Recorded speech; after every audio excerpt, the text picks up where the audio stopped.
You may find yourself hating on someone in your life right now. And what I want you to do is to identify that. Who are you hating on? Why are you hating on them? What are they doing that's rubbing you the wrong way? And what are they doing exactly that's making you feel this level of resentment inside of you? It might not even be a person, it might just be a situation that's happening. But I want you to recognize that within yourself right now. Just pause and think. Feel the bitterness, feel the resentment inside of you. And if this doesn't apply to you, that's fine. It doesn't have to. We've all felt this way at some point about something or someone. And what I'm going to share with you today is exactly why that doesn't solve anything. Why it doesn't hurt the other person, it only hurts you. All it does is hurt yourself. And the next thing I'm going to do right after getting into that is get into ways that we can shift the perspective we have around resentment and actually use it to fuel you instead of hinder you. Okay, so hate. Where does it come from? You might find yourself maybe at a situation, I don't know, with family or at work. Maybe it's a sibling that you don't get on with. Maybe you haven't spoken to each other in many years. Perhaps it's a colleague at work, or maybe it's a boss or manager at work and you just can't stand them. Maybe it's the hypocrisy. Maybe it is something they did that was really bad and they never apologized for it down the line. Maybe it's a friend that you used to have. Maybe they were your best friend and then now it's been several months or years since you were able to actually get on with them because of something that happened in your past that you just weren't able to move past, something that you weren't able to let go of because it just hurt you too much. The wound went too deep. Now, when you harbor that level of resentment towards someone, there are two ways to look at it. One way is that the other person was the one who did this to you. They did something to me. They hurt me. They made me angry. They pissed me off. They made me hate them. And the other way to look at it is I let myself get angry. I allowed them to piss me off. I chose to hate them. Now, the first one may resonate way more with you, especially if you're in that situation right now, because a part of that hatred comes a vilification of the other person, villainizing them to the point where no matter what happens, anything involving them is their fault, including all of your feelings towards them. Any bad thing that you do regarding that situation or regarding them is justified because they were the ones that caused that. Now, you may have heard a very common saying of, two wrongs don't make a right. I know it sounds corny, but two wrongs don't make a right. Yeah, well, one wrong doesn't make a right either. At least two wrongs will make me feel better. But you... Too late. Wronging someone that wronged you first can at least make you feel better, right? So one thing that hate does is that it puts on the blinders. It makes you blind to your own evil or your own hateful attributes. They say love is blind. Well, hate is also blind. It's equally blind. That's why they're on opposite sides of the same coin. There's love on one side, hate on the other, which is why they say it's very easy to turn love into hate and hate into love.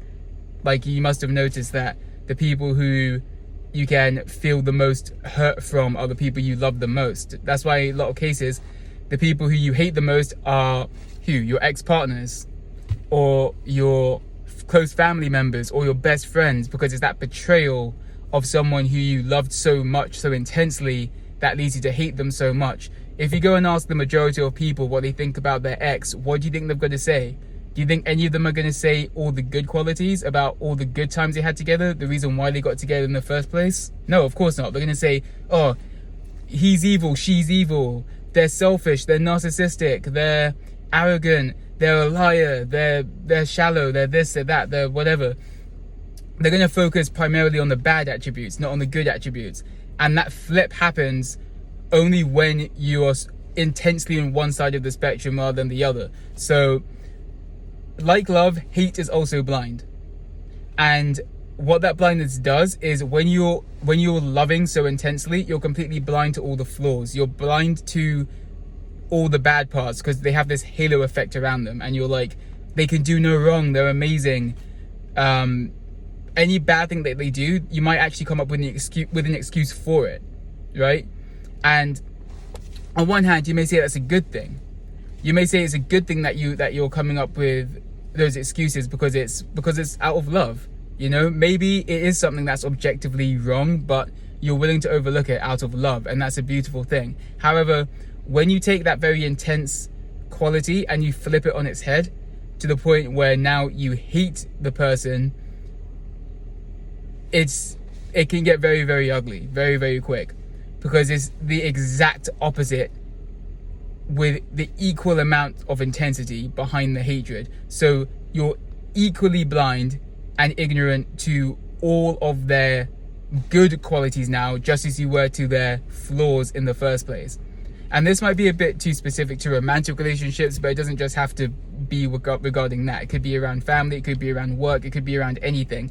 Once you begin to hate someone, what you do is you create an irrational image of them in your mind that is a personification, like a vessel of all these horrible qualities, and they stop becoming an actual person and they start becoming this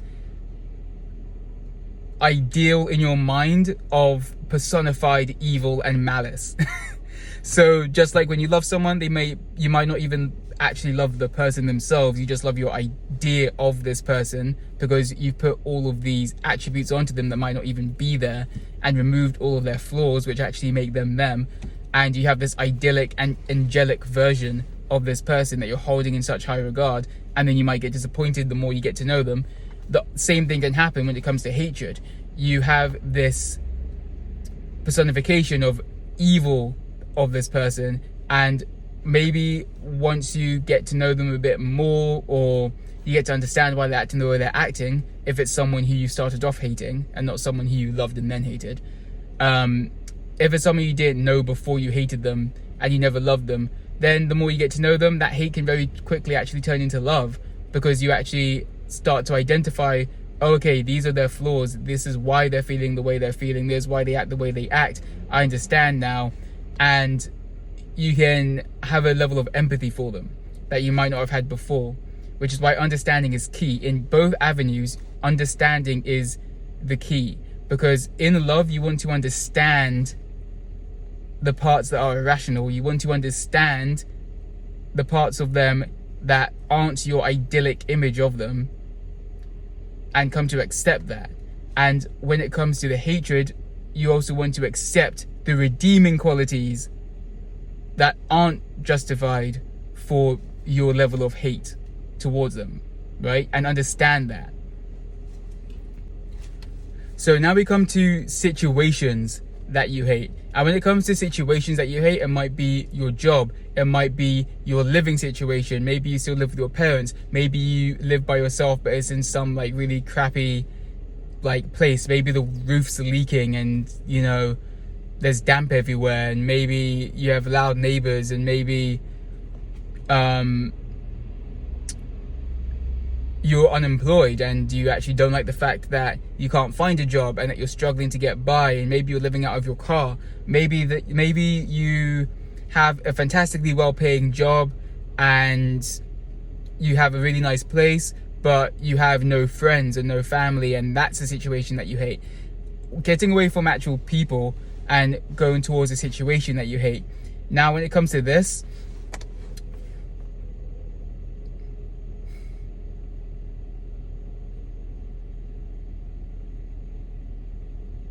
there's a phrase that's commonly used in certain self-improvement spheres, which is you can get bitter or you can get better.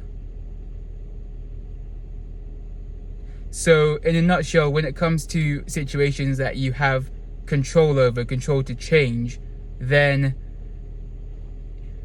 all you can do is do as much as you can to change those situations for the better, right? Let the pain actually help mold you. Let the pain, that sounds so edgy. Let the pain actually shape you and mold you, but not corrupt you. Let the pain actually fuel you to do better. You know, you want to look back and say never again, right? You want to look back to the point where you were in poverty and squalor and be like, never again. I'm never shivering in the cold, like don't have anything to eat, hungry, and you want to be like, I'm never going back to that place. You want to look back at the point where you were lonely, you had no friends, you had no relationships, and you were miserable and you were crying yourself to sleep every night, and you want to say, no, never again, I'm never going back there. You want to look back to the point where you're in some shitty job that you hated and you were getting like ordered around and bossed around by incompetent managers, and you want to look back and say, never again, I'm never going back there. That's what you want to do. You don't want to just sit in where you are and use the hate and the vilification of your situation and of other people as an excuse to stay where you are. Never use hate as an excuse to stay where you are. Don't make a victim story for yourself. Make an underdog story for yourself. Make a story for yourself where you have this big monolith to overcome in your life. Don't make a story where, oh, woe is me, I can't do anything about this, this is my life, and it's because all these other people and these external forces are keeping me here against my will. No, you want to create a story which empowers you. You want to create a story which can blast through those obstacles and overcome them and never, ever, ever look back. So it's important to feel what you're feeling very intensely in the moment. And if what you're feeling very intensely in the moment isn't joy, and it's pain, it's hurt, it's resentment, then you want to really, really zone in on that, hone in on that feeling and why you're feeling that way. Then look at what you can change and what you can't change. When it comes to the stuff you can't change, forget about it. No point worrying about that. When it comes to the things that you can change, do everything in your power, every waking moment of the day, to change those things, to move yourself further towards joy.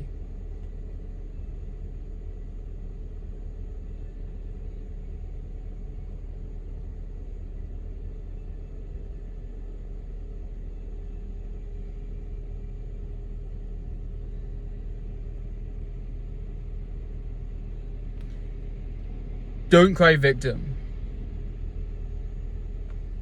Don't point outside of yourself and say, that's why I'm unhappy, and say, that's why I'm hateful, that's why I'm resentful. They're the reason why I can't succeed. That is the reason why I'm stuck where I am. Point inward at yourself and ask, what can I be doing to get out of the situation? What can I stop doing to move me to where I need to go? Because it's twofold. There are a lot of things that you're doing which are keeping you stuck, and we know what they are. There's no magic pill, no magic solution. We know what it is. We know what the things, the unhealthy habits, the toxic habits you're doing that are keeping you stuck at a certain level.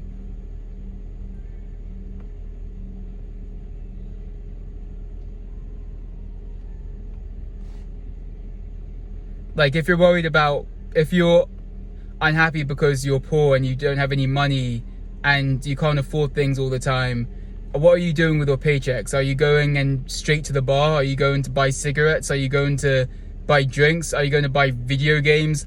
Like, what are you doing with that money as soon as you get it? You already know what the things are that are bringing you down. And then you say, well, how am I going to cope with my situation if I don't have these things? What's the point if I'm not enjoying my life? But then you complain that you're not enjoying your life. So you already know what the things are that are dragging you down, you know? The point isn't, there's no magic pill. There's no magic solution. We already know what to do. We already know what not to do. If you complain about being unhealthy, about about not having, if you complain about not having the body that you want, right? You know the stuff that you're doing that you shouldn't be doing. Right? You know the food that you're eating, the amount that you're eating.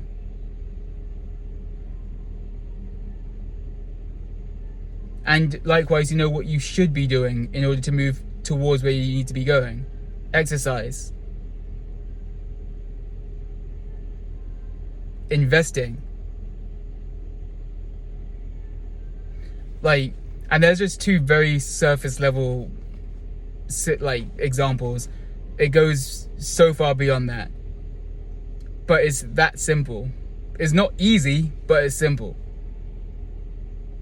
You already know what to do and what not to do.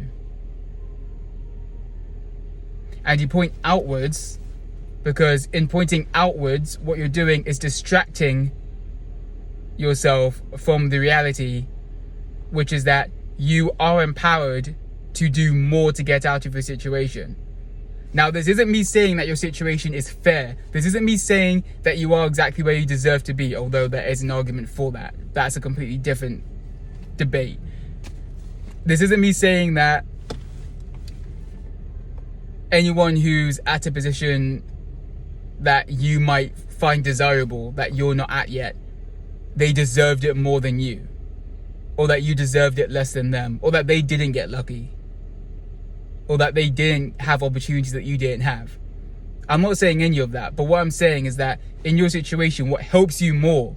What helps you? Does it help you to look outside of yourself and vilify other people and hate on other people and hate on your situation and have that resentment in your heart, which is suffering, by the way? You're the one that feels that, not them.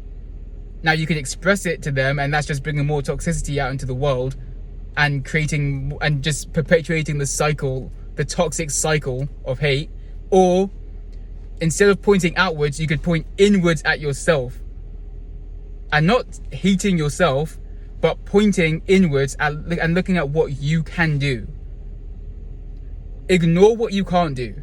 Maybe there are other people. You know what? Not maybe. There are other people. There are other people and there are situations externally outside of yourself which are keeping you down and which are draining your energy and which are robbing you of certain opportunities to progress in the area that you want to progress in. However, it doesn't do you anything to point at that and use it as an excuse to stay where you are. To say, oh, well, I am trying, but look at this. Oh, what can I do? I'm trying my best in my day-to-day life, but because of this, I can't go anywhere. No, that's a lie, and you know that's a lie. Because you can always do more to overcome it. You can always do more to overcome it.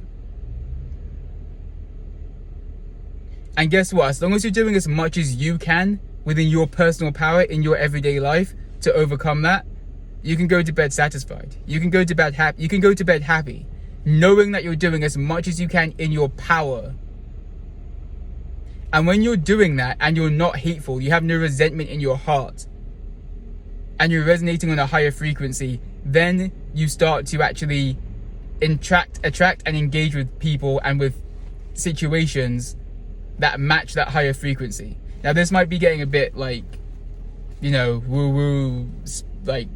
above, the realm of logic, you could say. But it's true. It's true. You might say that's some law of attraction mumbo jumbo, like pseudo science, psychological babble, whatever. But the main point that I'm getting at here is, how do you feel at the end of the day? Because if you know that you're truly doing everything in your power in order to move away from situations that you hate and towards situations that you love, you don't feel that hate inside of you. Now, if you're not doing everything in your power and you're using the things that aren't in your power as an excuse as to why you're not doing anything else, then you feel the hate. Then you feel the resentment. And at that point, it's because you don't actually hate your situation enough. Yeah, I'm gonna come full circle with this. There's some situations where you may need to hate your place even more in order to actually finally break away from it. And I would challenge you, if you're someone who stays in the same shitty situation despite hating it so much, but there's nothing more you can do to evolve, there's nothing more you can do to overcome that, I'm going to challenge you and say it's because you don't actually hate your situation enough. You haven't hit rock bottom yet, and because when you do, once you hit your situation enough, at a certain point you say enough is enough. It's your breaking point, and you either spiral downwards and it's like, and you just never recover, which is tragic, or you hit a breaking point where you say, no, enough is enough, never again.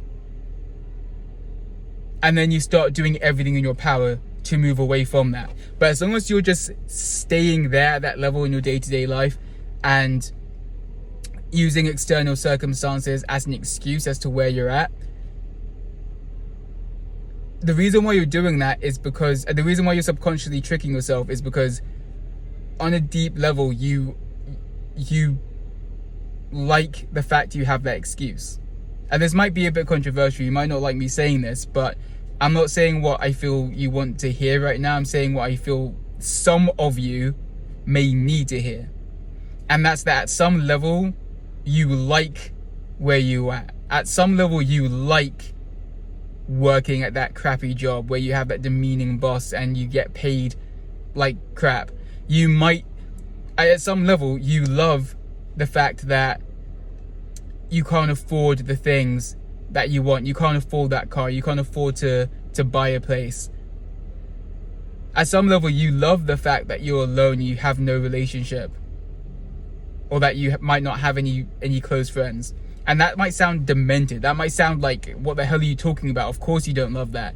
But on some level you do, because the things that you're doing to cope with that have become addictions. And the fact that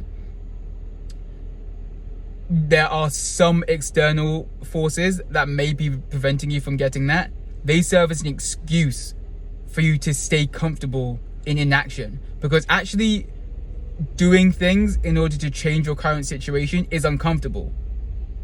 And your body and your mind will trick you into doing what it's used to. It will trick you into doing what is most comfortable.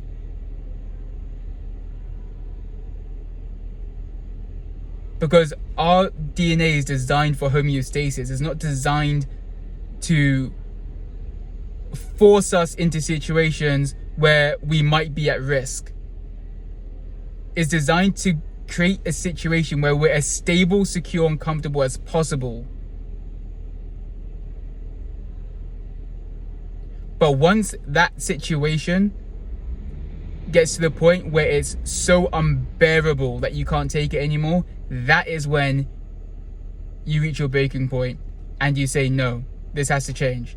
I've got to move forwards. And for some people, that's where you're going to get to. Some people don't need that. Some people can just see where they're at, it's undesirable, and say, no, I'm going to move up now. Sometimes you need to hit rock bottom. Sometimes you do.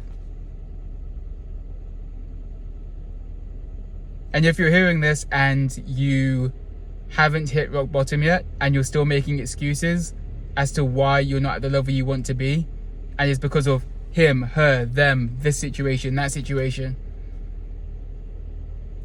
on some level you enjoy it. On some level you like not having the responsibility and being able to create a scapegoat out of something or someone else as to why you are not where you need to be. So as I said before, this isn't a message that is really enjoyable. It's not one that you might want to hear, but it's one that some of you may need to hear. Done.